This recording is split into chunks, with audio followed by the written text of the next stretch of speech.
వాగర్థావివ సంపృక్తౌ వాగర్థ ప్రతిపత్తయే జగతః పితరౌ వందే పార్వతీ పరమేశ్వరౌ. ఆదిత్యాయ చ సోమాయ మంగళాయ బుధాయ చ గురుశుక్ర శనిభ్యశ్చ రాహవే కేతవే నమః. శృంగేరి జగద్గురు పీఠాధిపతులకి, కంచి పీఠాధిపతులకి నమస్కారములు తెలియచేసుకుంటూ కార్యక్రమాన్ని ప్రారంభిద్దాం. ఈ 2025 సంవత్సరంలో ఎన్నో ఇబ్బందులు, సమస్యల్ని ఎదుర్కొన్నారు చాలామంది. కొంతమందికి అయితే నల్లేరు మీద నడకలాగా జీవితం సాగిపోయింది, ఎటువంటి ఇబ్బందులు లేవు. కొంతమందికి ఎన్ని ప్రయత్నాలు చేసినా అపజయాలు తప్ప విజయం అంటూ లేదు. ఇలా అనేక మందికి అనేక రకాలుగా అనుభవాలు మిగిల్చిన ఈ 2025 సంవత్సరం, వచ్చే 2026 సంవత్సరం కూడా అలాగే ఉండబోతుందా? సేమ్ రిపీట్ అవుతుందా? అసలు గ్రహాలు ఏం చెప్పబోతున్నాయి? వాస్తవానికి ఉగాది టు ఉగాది రాశి ఫలాలు చెప్పుకోవాలి కదా. ఈ కొత్త విధానం ఏంటి? ప్రపంచమంతా 2026 ఆంగ్ల సంవత్సరంగా ఆమోదించబడింది. కాబట్టి నూతన ఆంగ్ల సంవత్సర సందర్భంగా 2026 జనవరి నుంచి 2026 డిసెంబర్ వరకు ఉన్నటువంటి గ్రహాల యొక్క స్థితిగతులను బట్టి 12 రాశుల్లో జన్మించినటువంటి వారికి యోగము, అవయోగము, సుఖము, దుఃఖము వంటి విశేషాల గురించి ప్రత్యేకంగా ఈ 12 రాశుల వారికి ఏ విధంగా ఉండబోతుందో తెలిపే ప్రయత్నం చేస్తాను. ఇక ఆలస్యం చేయకుండా వివరాల్లోకి వెళ్ళిపోదామా? 2026 సంవత్సరంలో కుంభరాశిలో జన్మించినటువంటి వారికి జనవరి 2026 నుంచి డిసెంబర్ 2026 వరకు ఏ విధంగా ఉండబోతుందో తెలుసుకునే ప్రయత్నం చేద్దాం. అందరికీ తెలిసిందే, ఈ యొక్క కుంభరాశిలో జన్మించినటువంటి వారికి ఏలిన నాటి శని ప్రభావం అనేటువంటిది సంపూర్ణముగా ఈ సంవత్సరం మొత్తం వరకు ఉంది. అయితే జూలై 26వ తారీఖు వరకు కుటుంబ శని అయితే, జూలై 26 నుంచి వక్రీకరించినటువంటి కారణం చేత కుటుంబ శని దోష ప్రభావంతో పాటుగా జన్మశని దోష ప్రభావాన్ని కూడా ఈ కుంభరాశిలో జన్మించినటువంటి వారికి కలగబోతుంది. కాబట్టి జాగ్రత్తలు పాటించాలి. ఏ విధంగా? ఆరోగ్యపరంగా, ధనపరంగా, మానపరంగా ఆరోగ్య సమస్యలు, ధనపరమైన సమస్యలు, శారీరకంగా, మనస్సుకు సంబంధించినటువంటివి, ఇవన్నీ కూడా జాగ్రత్త పడండి. ఎందుకంటే విముఖత, ప్రతి పని యందు కూడాను దూరంగా ఉండాల్సినటువంటి పరిస్థితులు ఈ యొక్క శని ప్రభావంలో గోచరమవుతున్నాయి. అయితే ఈ శని ఇంతటి ఇబ్బంది కలగ చేస్తే మరి రక్షించేటువంటిది ఏ గ్రహాల ప్రభావం ఉండదా, ఎప్పుడు ఒకే విధంగా ఉంటుందానంటే అక్కడే మనకు సమస్యకి పరిష్కారం ఏంటనంటే గురువు ప్రధానంగా యోగకరుడు. మిథున రాశిలో గురువు మార్చి 14వ తారీఖు వరకు వక్రీకరించినటువంటి కారణం చేత ఇటు అర్ధాష్టమ గురు ప్రభావాన్ని కూడా కలగచేస్తున్నాడు. ఈ కారణం చేత ఏం జరగబోతుంది? ప్రధానంగా మార్చి 14వ తారీఖు వరకు కీలకంగా ఉండాల్సినటువంటిది ఉద్యోగ విషయంలో, వృత్తి విషయంలో, వ్యాపార విషయంలో చాలా జాగ్రత్తగా ఉండాలి. అసహనానికి గురి కాకూడదు. ఖర్చులు అధికంగా ఉంటాయి, నిద్ర పట్టదు, ఏ పని యందు ఆసక్తి ఉండదు, ప్రతి పనిలో ఆటంకాలు అనేటువంటివి ఈ యొక్క శని ప్రభావము, గురువు కూడా వక్రీకరించి ప్రభావం చేత కలుగుతాయి. ఇక మార్చి 15 నుంచి ఎప్పటి వరకు? ఈ మార్చి 15వ తారీఖు నుంచి మే 31వ తారీఖు వరకు గురువు మిథున రాశిలో సంచారం చేస్తున్నటువంటి కారణం చేత అద్భుతంగా ఉంటుంది. అప్పటి వరకు పడినటువంటి కష్టాలకి కొంత ఉపశమనం ఈ గురు ప్రభావంలో కలుగుతుంది. కానీ అది ఎంతోసేపు నిలవకుండా జూన్ 1వ తారీఖు నుంచి అక్టోబర్ 31వ తారీఖు వరకు కర్కాటక రాశిలో సంచారం చేస్తుంటాడు. షష్టమ ప్రభావం. ఈ సమయంలో ఏమవుతుంది? రుణగ్రస్తులు అవుతారు. మీ దగ్గర డబ్బు తీసుకున్న వాళ్ళు తిరిగి చెల్లించలేక ముఖం చాటేస్తారు, లేదా రుణగ్రస్తులు అవుతారు. దీన్ని మనం పాజిటివ్గా తీసుకోదలిస్తే మన అవసరానికి పర్సనల్ లోన్స్ తీసుకోవడం కానీ, లేదా గృహ నిర్మాణానికి హౌసింగ్ లోన్ కానీ శాంక్షన్ అయ్యే అవకాశాలు ఉంటాయి. ఇక గురువు ఎలాగో అనుగ్రహంగా ఉండడు. ఈ కారణం చేత శని కూడా అనుగ్రహం లేని కారణం చేత June, July, August, September, October 5 నెలలు, మొదటి 2.5 నెలలు మొత్తం 7.5 నెలలు జాగ్రత్తగా ఉండాలి. ఇక నవంబర్ డిసెంబర్ మాసంలో గురువు సింహరాశిలో సంచారం చేస్తుంటాడు. ఇది అనుకూలంగా ఉండేటువంటిది. అంటే 7.5 నెలలు అనుకూలంగా ఉండకపోవడం, 4.5 నెలలు అనుకూలంగా ఉండడం ఈ యొక్క కుంభరాశిలో జన్మించినటువంటి వారికి ఉండబోతుంది. దీన్ని బట్టి మీరు ప్లాన్ చేసుకోండి. గురువు అనుకూలంగా ఉండే సమయం మనం జాగ్రత్తగా సమయాన్ని వినియోగించుకోవాలి. ఇక విద్య, ప్రధానంగా ఏలినాటి శని ప్రభావము అలాగే గురువు అనుగ్రహంగా లేకపోవడం వల్ల విద్యార్థులకి కీలకమైన సమయం మార్చి 14వ తారీఖు వరకు. ఈ సమయంలోనే కదా అన్ని అకాడమిక్ ఎగ్జామ్స్కి సంబంధించిన ఎగ్జామ్స్ అవుతుంటాయి అకాడమిక్ ఇయర్స్కి. కాబట్టి ఎక్కువగా కష్టపడండి విద్యార్థులు, ఆషామాషిగా తీసుకోకండి.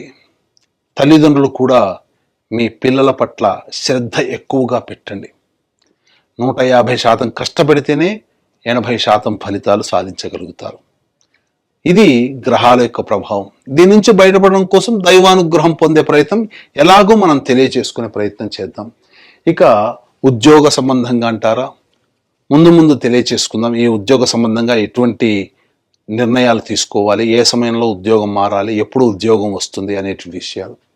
ఇక వివాహ విషయానికి వచ్చేసేసరికి ఆఖరి 2 నెలలు లేదా ఏప్రిల్ అండ్ మే నెలలు ఇవి వివాహానికి అనుకూలంగా ఉండే సమయం. వివాహం నిశ్చయమవుతుంది, ఇంటివారు అవుతారు. వివాహం కాని అబ్బాయిలు అమ్మాయిలు సంతోషంగా ఉండవచ్చు, అందులో ఇబ్బంది పడాల్సింది లేదు. ఇక దాంపత్య విషయానికి వచ్చేసేసరికి ప్రధానంగా ఈ మార్చి 14వ తారీఖు వరకు, అలాగే జూన్ 1వ తారీఖు నుంచి అక్టోబర్ 31వ తారీఖు వరకు దంపతుల మధ్య పొరపచ్చాలు వచ్చే అవకాశం ఉంటుంది. కాబట్టి జాగ్రత్త పడండి. ఏదైనా కానీ సంయమనం పాటించండి. అతి దుడుకుతనం, తొందరపాటుతనం, మాట జారడం ఇవి పనికిరావు. ఆ సమయంలో జాగ్రత్తగా మీ జీవిత భాగస్వామితో కానీ, వ్యాపార భాగస్వామితో కానీ, లేదా ఎవరితో కలిసి పని చేస్తున్నా వాళ్ళతో మీరు ప్రేమగా నవ్వుతూ పలకరించే ప్రయత్నం చేయండి. చాలా మటుకు సమస్యల్ని మీరు తగ్గుముఖం పట్టించవచ్చు. ఇక గమనించుకున్నట్లయితే ఆరోగ్య విషయంలో వచ్చేసేసరికి ప్రధానంగా ఆరోగ్యం పట్ల శ్రద్ధ వహించాలి. ఫుడ్ కంట్రోల్లో పెట్టుకోవాలి, డైట్ కంట్రోల్ అనేటువంటిది పాటించాలి. ఇలా డైట్ అనేది పాటించాలి. ముఖ్యంగా నడుము దగ్గర నుంచి పాదాల వరకు బలహీనంగా అనిపించడం, ఐరన్ డెఫిషియన్సీతో బాధపడుతూ ఉండడం, శ్వాస తీసుకోలేకపోవడం లాంటి సమస్యలు కుంభరాశిలో జన్మించినటువంటి వారు పొందే అవకాశం ఉంటుంది. Acidity, indigestion problems, constipation problems ఎక్కువగా ఫేస్ చేయాల్సినటువంటి పరిస్థితి ఉంటుంది. ఇక సంతానానికి సంబంధించి సమస్యలు ఉన్నటువంటి వాళ్ళకి ఏప్రిల్ అండ్ మే మరియు నవంబర్ డిసెంబర్ నెలల్లో కన్సీవ్ అవ్వడం కానీ, సంతానం కలగడం కానీ జరుగుతాయి. దైవానుగ్రహంతో కూడిన సంతానం కలుగుతుంది. ఇక విదేశీయానానికి సంబంధించి ప్రయత్నాలు ఏవైతే ఉంటాయో అవన్నీ కూడా ఈ యొక్క కుంభరాశిలో జన్మించినటువంటి వారికి ప్రధానంగా ఏప్రిల్ మే నెలలు చాలా అనుకూలంగా ఉంటాయి.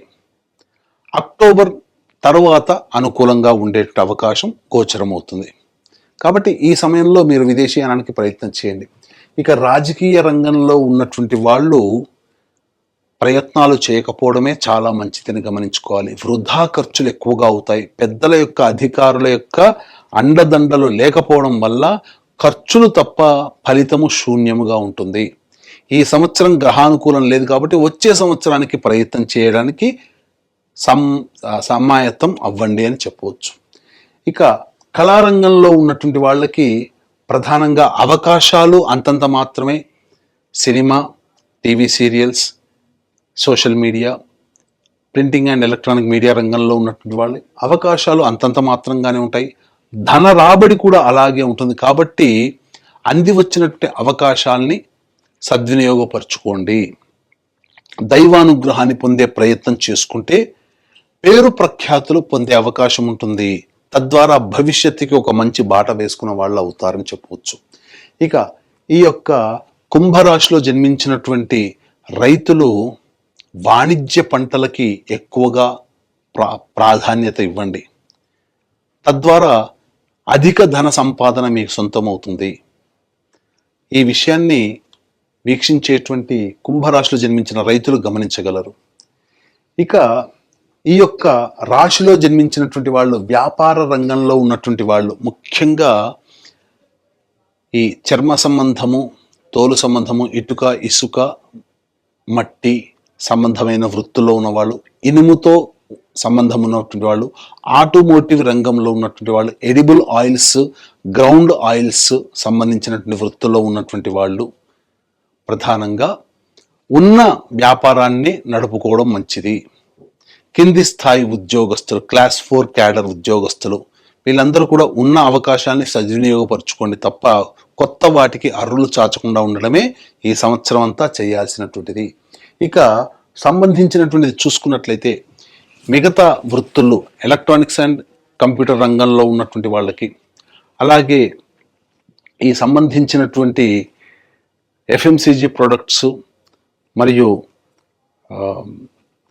కళాశాలలు, విద్యా సంస్థలు, ఈ సంబంధించినటువంటి బంగారు వ్యాపారస్తులు, టిఫిన్ సెంటర్స్, రెస్టారెంట్స్, హోటల్ బిజినెస్లో ఉన్నటువంటి వాళ్ళు, రోడ్ సైడ్ వెండర్స్, దైవ సంబంధమైనటువంటి వృత్తులు, వ్యాపారాలు చేసేటువంటి వాళ్ళు, తీర్థయాత్రలు వృత్తులు చేసేటువంటి వాళ్ళు, వీళ్ళందరూ కూడా ఉన్న వ్యాపారాన్నే కొనసాగించుకునే ప్రయత్నం చేయండి. కొత్త వ్యాపారాల జోలికి వెళ్ళకండి. వ్యాపార విస్తరణకి అనుకూలంగా లేదు. అంతగా కావాలి అనుకుంటే April and May, November and December నెలలే అనుకూలంగా ఉంటాయి. ఇక ఇప్పుడు చెప్పినటువంటి సమస్యల కంటే ఇంకా ఎక్కువగా సమస్యలతో సతమతమవుతున్నారు అంటే మీ యొక్క జన్మజాతకంలో నడుస్తున్నటువంటి గ్రహ దశాంతర్దశల యొక్క ప్రభావాలు. కావున దగ్గరలోని మంచి ఉపాసనా పరులైనటువంటి జ్యోతిష్యులని సంప్రదించి వారి సలహాలు, సూచనలు కనుక పాటించినట్లయితే మరింత మెరుగైనటువంటి జీవితాన్ని పొందుతారని చెప్పవచ్చు. ఇక గమనించుకున్నట్లయితే ఈ యొక్క కుంభరాశిలో జన్మించినటువంటి వారికి దైవానుగ్రహం తప్పనిసరి. గ్రహాలు అనుకూలంగా లేవు కావున దైవానుగ్రహంతోనే అన్ని సమస్యల్ని పరిష్కరించుకోగలుగుతారు.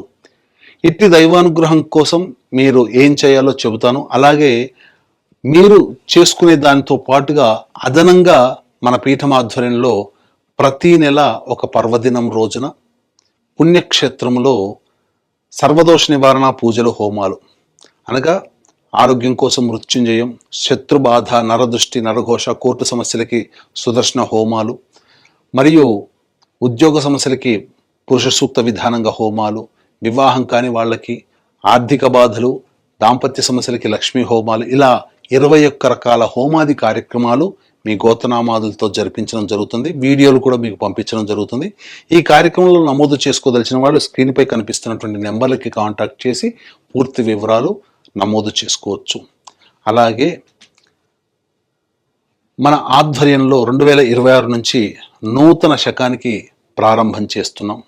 సంకల్ప మందిర్ అనే పేరు మీదుగా సోషల్ మీడియాలో ప్రవేశం, యూట్యూబ్, ఇన్స్టా, ఫేస్బుక్లో మీరు వాటిని గనక ఫాలో అయినట్లయితే ప్రతిరోజు కూడా ఒక మంచి విషయము, మీ యొక్క జాతకరీత్యా చేసుకోవలసినటువంటివి, ధర్మ సందేహాలకు సంబంధించిన అన్ని వివరాలు అందులో మీకు తెలియపరచడం జరుగుతుంది. వాటిని ఫాలో అయ్యారంటే ముందుగా మీకు అన్నీ కూడాను మీకు రావడం జరుగుతుందని చెప్పవచ్చు. ఇక ఉద్యోగ సంబంధముగా ఈ యొక్క కుంభరాశిలో జన్మించినటువంటి వాళ్ళు ఏ సమయంలో ప్రయత్నం చేయాలి? ఏప్రిల్ 14 నుంచి మే 14 మధ్యకాలంలో మంచి సమయం. అలాగే జూలై 16 నుంచి ఆగస్టు 16 మధ్యకాలంలో మంచి సమయం. మరియు నవంబర్ 16 నుంచి జనవరి 13వ తారీఖు వరకు ఉన్నటువంటి సమయం చాలా మంచి సమయము. నవంబర్ 16 నుంచి డిసెంబర్ వరకు. అలాగే ఈ సంవత్సరం జనవరి 13వ తారీఖు వరకు మంచి సమయం. మళ్ళీ ఒకసారి తెలియజేస్తాను. ఏప్రిల్ 14 నుంచి మే 14 వరకు, అలాగే జూలై 16 నుంచి ఆగస్టు 16వ తారీఖు వరకు, మరియు నవంబర్ 16 నుంచి మొత్తం డిసెంబర్ మంత్ మొత్తం కూడా ఈ సంవత్సరం జనవరి 13వ తారీఖు లోపల వరకు మీరు ఉద్యోగ ప్రయత్నాలు చేయవచ్చు. మిగతా సమయాల్లో గనక ప్రయత్నాలు చేస్తే ఆశించి భంగపడడం లేదా కష్టాలు పడడం తప్ప వేరే ఫలితం అనేటువంటిది ఉండదు, గమనించాలి.